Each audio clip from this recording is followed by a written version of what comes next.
안녕하세요. 전 결혼 5년 차 워킹맘입니다. 어디에서 풀어놓지 못했던 이야기를 허심탄회하게 털어놓고 싶어 이렇게 사연을 보냅니다. 저는 경상남도 하동에서 나고 자라다가 서울에 있는 대학에 합격하고 난 뒤에야 처음 서울 땅을 밟아본 촌뜨기이기도 해요. 외동딸이라 저 혼자 서울로 올라온다고 할 때 부모님이 정말 걱정도 많이 하시고 눈물도 많이 보이셨어요. 그래서 저는 일부러 더 씩씩한 모습, 밝은 모습만 보여드리곤 했습니다. 생활비가 없어 라면도 못 먹었을 처지였던 때도 부모님 용돈만큼은 꼬박꼬박 보내드렸죠. 그렇게 제 나름대로 열심히 살다 보니 친구 소개로 한 남자를 알게 되었고 짧은 연애 끝에 결혼에 꼴이 나게 되었어요. 그 사람이 좋았던 것도 있었지만 저희에게 새 생명이라는 축복이 생각보다 빨리 찾아오는 바람에 결혼을 서두를 수밖에 없었죠. 저희는 시댁에서 걸어서 15분 거리에 있는 작은 빌라 전세를 구해 신접살림을 차렸고 그렇게 지금은 5살, 2살짜리 아이를 두고 있습니다. 왜 그런 말 있잖아요. 남자들은 결혼하면 변한다는 말. 연애할 때부터 숱하게 들어오던 얘긴데 뭐 그럴 수도 있을 거라고 생각했어요. 사람이 어떻게 연애할 때부터 결혼하고 죽을 때까지 한결같겠어요? 하지만 제 남편은 달라져도 너무 달라지더군요. 첫 1, 2년은 그럭저럭 괜찮았습니다. 시댁에 가듯 자주 찾아뵙지 못해도 때때로 남편이 저희 엄마나 아빠한테 전화를 드리기도 하고 선물을 보내기도 했어요. 또 거리가 워낙 멀다 보니까 저희 집은 설날에만 가기로 했었는데 만약 설 명절 연휴에 찾아뵙지 못하게 되면 그 다음 주말에라도 꼭 찾아뵙기도 했죠. 그런 남편에게 고마웠고 부모님 앞에서도 나 이렇게 좋은 남편이랑 산다 하는 모습을 보여드릴 수 있어서 좋았죠. 그런데 딱 2년이 끝이더군요. 3년째 되던 해부터 남편은 돌변했습니다. 명절을 3개월이나 앞두고 있었던 어느 날 대뜸 그러더라고요. 이번 명절에 하동 꼭 가야 돼? 어? 왜? 항상 갔었잖아. 아니, 멀기도 하고 운전도 힘들고 꼭 가야 되나 해서. 당신 운전 힘들면 내가 도와줄게. 아님, 내가 아예 운전을 해도 되고. 당신이 운전하면 애는 누가 보냐? 아니, 그럼 뭐 기차 타고 갈까? 아니, 아유, 됐다. 그러더니 한숨 한번 푹 쉬고 방으로 쑥 들어가 버리더라고요. 전 그때까지도 남편이 무슨 생각을 하는지 몰랐습니다. 바보같이 말이죠. 그저 어떻게 하면 남편이 좀 덜 힘들 수 있을까? 내가 운전을 할까? 아니면 기차를 예매할까? 그런 궁리만 하고 있었죠. 그런데 그 이후에 별 말이 없길래 저는 그 얘기가 그냥 그렇게 지나간 줄 알았습니다. 3개월이 지나 명절이 됐고 저는 하루 종일 아이 보랴 시댁에서 음식장만 하랴 정신없이 하루를 보냈습니다. 집에서 15분 거리인데도 남편이랑 시어머니가 꼭 시댁에서 자고 가야 된다고 하도 성화를 부려서 잠까지 자고 와야 했죠. 아침을 먹고 집에 오자마자 저는 부랴부랴 준비를 시작했어요. 하동 친정에 가야 했으니까요. 그런데 남편이 어물쩍거리고 있는 겁니다. 당신 준비 안 해? 얼른 출발해야 차 덜 막히지. 어? 어딜 출발해? 어디긴 무슨 소리야. 우리 집 가야지 이제. 엄마한테 오늘 간다고 전화해 놨는데. 아, 나 못 가. 아파. 온몸이 다 쑤셔 죽겠다. 갑자기? 갑자기 어디가 아픈데? 약 줄까? 몸살인가? 아니, 약은 됐고 그냥 좀 쉬면 되지 뭐. 하동은 다음 명절 때 가면 되잖아. 이번엔 용돈 보내드리고 당신 통장으로 50만 원 넣어 놓을 테니까 그거 보내드려. 맛있는 거 사드시라고. 알았지? 나 한숨 잔다. 깨우지 마. 그 말만 남기고 남편은 거실 소파에 누워 코를 골기 시작했습니다. 1년에 한두 번 겨우 보는 부모님인데 그마저도 못 간다고 생각하니 아쉽고 조금은 야속하기도 했지만 그래도 어쩔 수 없다고 생각했어요.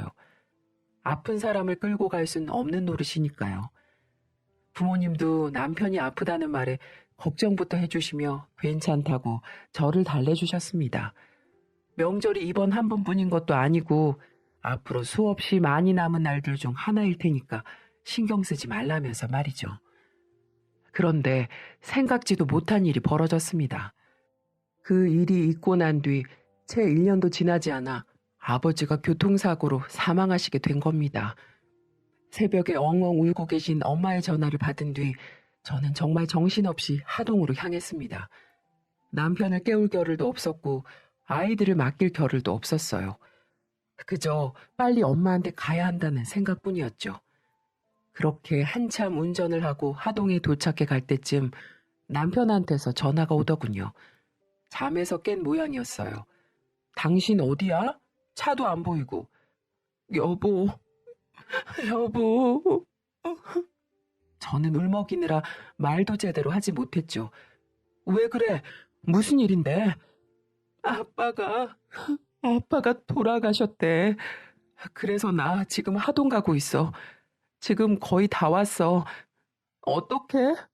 우리 아빠 어떡해?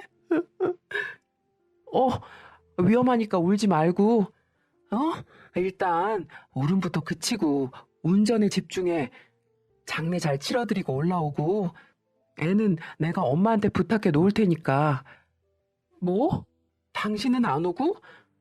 내가 거기를 어떻게 가? 회사도 가야 되고 거긴 또 너무 멀잖아. 언제 갔다가 언제 오냐? 아무리 그래도 우리 아빠가 돌아가셨다니까? 상주 노릇은 해야 될 거 아니야.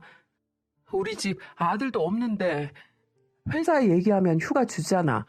휴가 내고 내려오면 되지. 아유, 우리 요즘 프로젝트 때문에 아주 정신이 하나도 없어. 나 빠지면 진행이 안 돼. 그 당신 사촌 동생들 있잖아. 그 동생들한테 상주 좀 하라고 그래. 뭐 장례식 상주 누가 하든 돌아가신 분이 다시 살아나는 것도 아니고. 장모님 잘 위로해드리고. 알았지? 나 출근한다. 이따 퇴근하고 연락할게. 남편은 그 말만 남기고 전화를 끊어버렸습니다. 참 어이가 없더군요. 처음엔 설마 했어요. 아무리 그래도 사위인데 설마 진짜 안 올까? 그리고 장례식이 끝나고 발인이 이루어지는 그날까지도 남편은 코빼기도 비추지 않았습니다. 친척 어르신들이 제 남편을 찾으실 때면 저는 회사에서 못 내려가게 해서 같이 못 왔어요. 죄송합니다. 그 사람이 회사에서 워낙 중요한 역할을 하고 있다 보니 오래 자리 비우기가 힘든가 봐요. 하면서 둘러대기 바빴죠. 어른들은 제 눈치를 보며 별 말씀 안 하긴 하셨지만 다들 속으로는 욕하셨을 거예요. 그렇게 3일장을 치르고 아빠 묘까지 만들어드린 뒤 엄마를 두고 올라오려니 정말 어찌나 마음이 안 놓이던지요.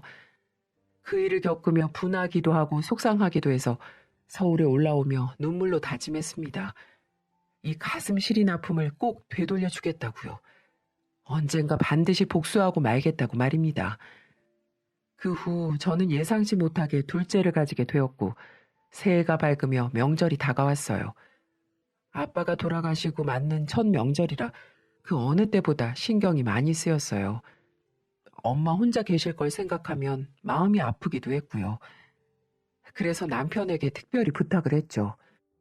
여보, 우리 이번에는 꼭 하동에 내려가자. 엄마 혼자 계시는 거 신경 쓰이기도 하고 자식이라고 나밖에 없는데 나라도 가봐야지. 일단 엄마 집 갔다가 컨디션 좀 보고. 아니, 컨디션을 보고 말고 할 게 뭐 있어? 자기가 운전하기 힘들면 내가 운전할게. 그냥 같이 가기만 해줘. 아빠 장례식 때도 자기 안 왔잖아. 이번에라도 엄마 얼굴 보고 해야지. 아유, 몰라. 아무튼 컨디션 보고 괜찮으면 가고 아님 뭐 어쩔 수 없고. 뜨뜻미지근하게 대답하던 남편은 결국 그의 설날에도 아프다는 핑계로 하동에 내려가지 않더군요. 그리고 그날 오후 친구들을 만나 당구를 치고 술을 마신 뒤 새벽 아주 늦게야 들어왔어요. 그 모습을 보고 정말 이 인간을 어떻게 잔인하게 괴롭힐 수 있을까 그 궁리만 했어요. 눈물도 나더군요. 고작 이런 인간이 내 남편이라는 게 너무 서글프고 부모님께도 죄송해서요. 또 이런 사람이 과연 우리 아이들에게 좋은 아빠가 되어줄 수는 있을까? 이런 두려움이 컸던 것 같아요. 그 일이 있은 후로 저는 복수의 타이밍만 보고 있었습니다. 어떻게든 제가 입은 마음의 상처를 되돌려주고 싶었죠. 그리고 그 복수의 타이밍은 생각보다 좀 더 빠른 시점에 찾아왔어요. 바로 작년 설날이었죠. 다들 기억하실 거예요. 작년 설은 목, 금, 토, 일 연휴가 4일이라 휴가를 하루 이틀만 붙였으면 거의 일주일을 쉴 수 있었던 황금 연휴였죠. 남편이 그 다음 주 월, 화요일 휴가를 냈다길래 웬일로 정신 차렸나 보네. 올해는 하동에 가려나 보다 하고 있었어요. 그쯤 엄마가 하루에도 몇 번씩 전화를 하셔서 마침 마음이 쓰이던 참이었거든요. 이번 설에는 내려오니? 내려가야지 엄마. 벌써 2년이나 못 갔는데. 그래, 이번엔 꼭 박서방도 데리고 애들도 데리고 와. 엄마가 보고 싶어서 그래. 무슨 일 있어? 아니, 그냥 내가 살면 뭐 얼마나 더 살겠니? 네 아빠 생각하면 그런 생각도 들고. 그러니까 꼭 와. 알겠지? 다 같이 와야 돼. 꼭. 이렇게 신신당부를 하신 엄마 말씀도 있고 해서 남편한테도 몇 번이나 얘기를 했었어요. 이번 설엔 하동에 꼭 내려가야 돼. 엄마가 당신도 데리고 꼭 오라고 몇 번이나 전화하셨어. 느낌이 이상해서 그래. 이번엔 진짜 꼭 같이 가자. 어? 그래. 나중에 얘기하자. 아니, 건성으로 듣지 말고 휴가 냈다며. 하동 가려고 휴가 낸 거지? 그치? 하동 갈 거지. 아유, 귀찮게 진짜. 뭐? 아니, 그렇잖아. 그래, 솔직히 얘기해보자고. 하동이 무슨 옆집 애 이름도 아니고 거리가 얼만데 거길 뭐 그렇게 매년 가려고 안달복달이냐 너는? 딸은 결혼하면 출가 외인 몰라? 무슨 말이 그래? 그리고 당신이 언제 매년 갔어? 벌써 2년이나 안 갔는데. 그리고 나 외동딸이라 결혼해서도 부모님 챙겨드려야 한다고 연애할 때부터 얘기했던 거 잊었어? 아유, 몰라. 그렇게 가고 싶으면 너 혼자 가든가. 그럼 휴가는 왜 냈는데? 엄마가 받아보고 싶다잖아. 남해로 여행이나 갔다 오려고 잡았지. 누나네랑 다 같이 가려면 명절밖에 시간이 안 되니까. 뭐? 남해? 야, 이 인간아. 남해면 가는 길에 하동을 들러도 2번은 더 들르겠다. 하동은 못 가면서 남해는 갈 수 있나 보지? 야, 그거랑 같냐? 이건 쉬러 가는 건데.